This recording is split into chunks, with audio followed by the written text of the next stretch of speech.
Yeah, I don't go to Oranyeta Java, man. Who the fuck is Java? I don't know who that is. I don't know anyone called Java. Like, who's Java? I like drunk off. Bro, is it Buster, bro? No, like, I'm trying to understand. Who is that? I don't know. Jinx. Java and Dan. Streets of social media manoswera njoona kuti nyaya dziri kufamba sendinayo nyaya yamangonzwa ichitanga apa kuti chimoto andete mukomana ari kuti anzi the F word is Java, the F word is passion Java. He doesn't even want to hear about passion Java. Uyanga achitaura kandi Chatunga kana Chatunga Mugabe andete mwana wa the late president, the late ex-president we Zimbabwe vanova vaMugabe anditi ari brothers vakare ya Robert tinotenda Mugabe, Robert Junior ndofunga mumuziva mukomana ari kufamba zvakanyanya na passion Java vachienda kumarally vese vachienda kupi vachitenderera vari mafriends mazuva tight buddies akatotaura kuti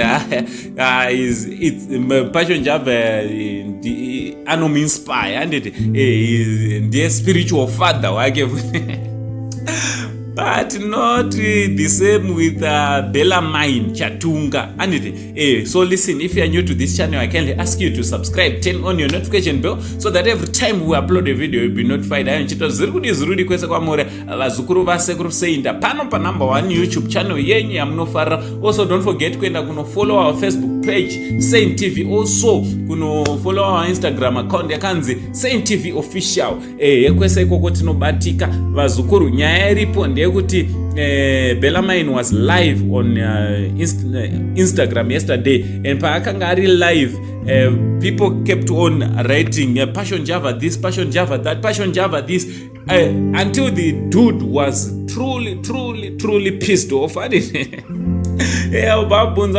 the F word is Java? Who the fuck is that one?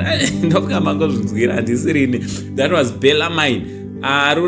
He doesn't even want to hear anything about Java or to do anything adequate anything na Java wachona adequate anything na Java.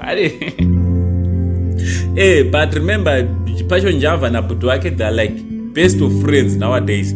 Ameno wazukuru kuti munozona say but nowadays avasi kunyanyoonekwa vari vese. Chichakaitika kuti ukama wakatokanganisika kana vachiri ma friends Tino achazotora sei kuti his brother ari kutaura is you speaking about passion Java, and how is passion Java going to take it as well? And is passion Java going to answer to this? Is he going to say something about this? If he says something, going to say bad things or good things about zvataurwa pamusoro pake na Chatunga. Meno azukuru tati tingotaura netwechirungu so ende inyaya dzekuma Instagram